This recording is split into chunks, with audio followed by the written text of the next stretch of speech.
Le port d'armes en France, il est extrêmement restrictif, il est interdit par principe, est interdit, et le transport est interdit sauf motif légitime.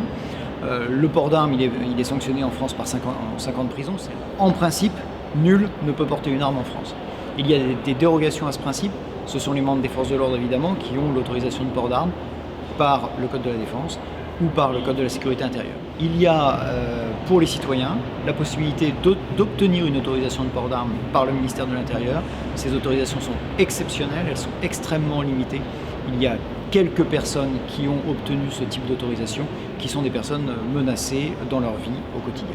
Alors, quand on est tireur sportif, on a la possibilité de demander une autorisation de détention d'armes. Ça, c'est une autorisation de transport et de détention. C'est absolument pas une autorisation de port d'armes.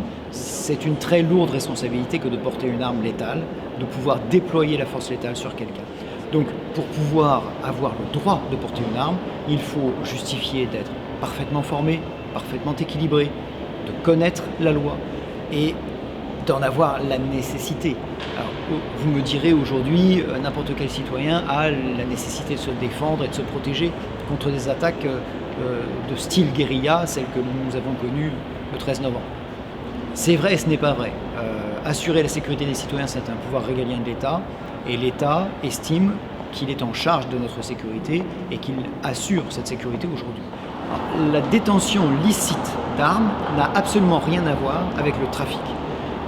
Le trafic existe, il existera toujours, il va crescendo, il y a de plus en plus d'armes détenues illégalement et ça n'a rien à voir, c'est totalement en décalage par rapport à la détention licite, légale des armes.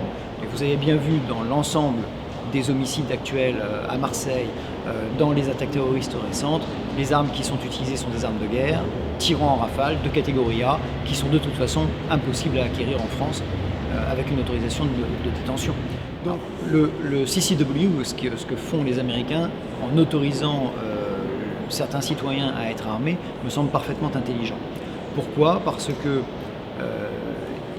il faut faire une demande, cette demande elle passe par une autorisation.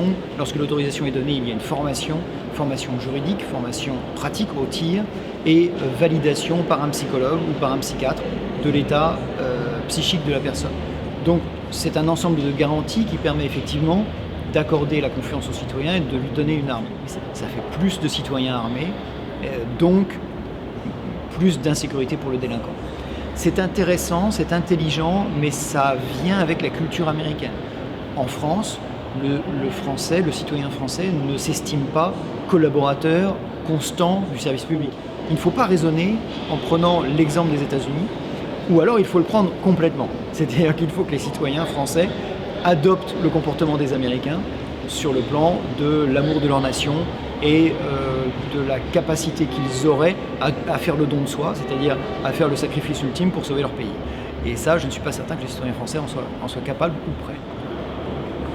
Ce que l'on voit aujourd'hui en termes d'attaques terroristes suppose que les primo-intervenants qui interviennent à chaud aient les capacités techniques d'intervenir. Capacité technique, ça veut dire un armement adapté, et l'armement adapté, c'est nécessairement une arme longue qui permet de traverser les gilets pare-balles, puisqu'on a vu que la majorité des terroristes aujourd'hui portent des gilets pare-balles. Capacité technique, ça veut dire aussi une formation.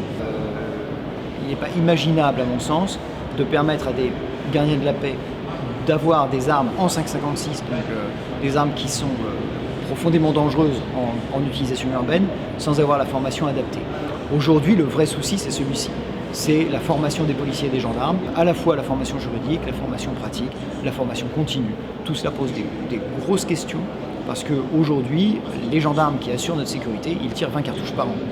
Et ils sont donc dans l'incapacité technique de maîtriser leur arme dans des conditions acceptables. Ce qui est essentiel, et ce qu'il faut comprendre sur ces tueries terroristes, c'est que ça commence par une phase de tuerie de masse. Si un policier ou un gendarme ou un policier municipal qui porte son arme hors service peut appliquer un tir de riposte, il peut engager le feu contre les terroristes, il fera basculer la tuerie de masse et il la fera stopper. C'est essentiel qu'aujourd'hui, les policiers, les gendarmes, les policiers municipaux puissent porter leur arme hors service. Le dernier argument qu'on m'a opposé, c'est que si la population voit des gens qui sont armés en civil, la population va être émue. Je préfère que la population soit émue plutôt qu'on perde 130 jeunes au Bataclan ou sur les terrasses des cafés parisiens. Voilà, fondamentalement, l'idée c'est de sauver des vies, et pour sauver des vies, il n'y a qu'une seule façon de le faire aujourd'hui, c'est d'appliquer rapidement une riposte armée sur celui qui veut les prendre.